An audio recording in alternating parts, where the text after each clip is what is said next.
আসসালামু আলাইকুম রহমতুল্লাহ। আমি এই মুহূর্তে অবস্থান করতেছি হজরত শহর কুতুব আমানত রহমতুল্লাহি আলাইহির মাজার শরীফে। আমি জিয়ারত করার উদ্দেশ্যে এসেছি। আপনাদেরকে ভিডিওর মাধ্যমে দেখাবো, আপনারা দেখবেন, অবশ্যই আমার সাথে থাকবেন, ভিডিওটা পরিপূর্ণ দেখবেন। আমানত রহমতুল্লাহি আলাইহির মাজার শরীফে গেটে এসেছি, তারপরে দরবারের গেটের কাছে এসে গেছি। এই যে দেখেন সামনে, আমি আপনাদেরকে দেখাবো, থাকবেন আমার সাথে, ভিডিওটা দেখবেন।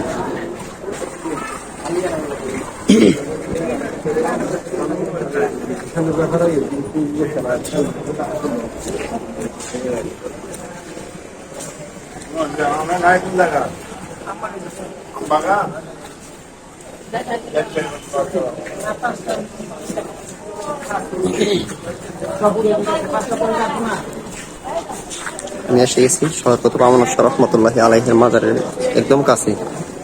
আমি আপনাদেরকে ভিতরের দৃশ্যটা দেখাবো, অবশ্যই আমার সাথে থাকবেন। আসুন চলে যাই মাজারের ভিতরে। আমি এই মুহূর্তে অবস্থান করতেছি শহর কুতুব আমানত রহমতুল্লাহি আলাইহির মাজার শরীফে। আপনারা দেখতেছেন এই যে ভিতরে মানুষ জিয়ারত করতেছে। যারা বলে মাজার মাজারি, আমরা সুন্নিদেরকে যারা বলে মাজার পূজারি, তাদেরকে বলবো তোমরা এই ভিডিওটা দেখো। আমাদেরকে মাজার পূজারি বলো তো, দেখো এই ভিডিওটা মাজার পূজা কেউ করে কিনা।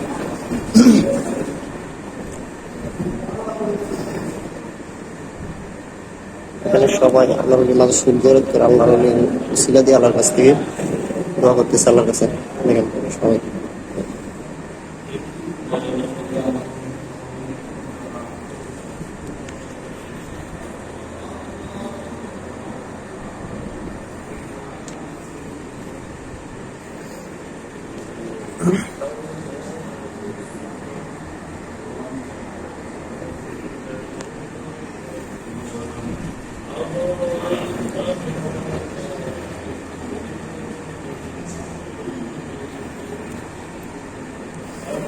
শাহিনশাহ আদালত আমানত রহমতুল্লাহি আলাই, উনি ইসলাম প্রচারের জন্য বাংলাদেশে এসেছিলেন। ওনার বাড়ি মূলত বাংলাদেশের নয়, উনি এসেছিলেন ইসলাম প্রচার করার জন্য এই দেশে। উনি ইসলাম প্রচার করে এই দেশে শুয়ে আছেন। দেখেন এখন ওনাদের মাজার শরীফে আমরা আসলে আমরা মাজার পূজারি হয়ে যাই। আজকে ইসলাম পেয়েছি যাদের মাধ্যমে, তাদের মাজারে এসে আমরা মাজার পূজারি হয়ে যাই। তাদের জিয়ারত করতে আসলে আমরা মাজার পূজারি হয়ে যাই। আমরা তো মাজার পূজা করি না রে ভাই। এখানে দেখেন কত সুন্দর করে আল্লাহর ওলির মাজার শরীফ জিয়ারত করি। মানুষের জিকির আজকার করতেছে, দরুদ শরীফ পাঠ করতেছে এবং এখানে আল্লাহর ওলির উসিলা দিয়ে আল্লাহর কাছে হাত তুলে ক্ষমা চাচ্ছে নিজের গুনাহ। দেখেন ভিডিওটা।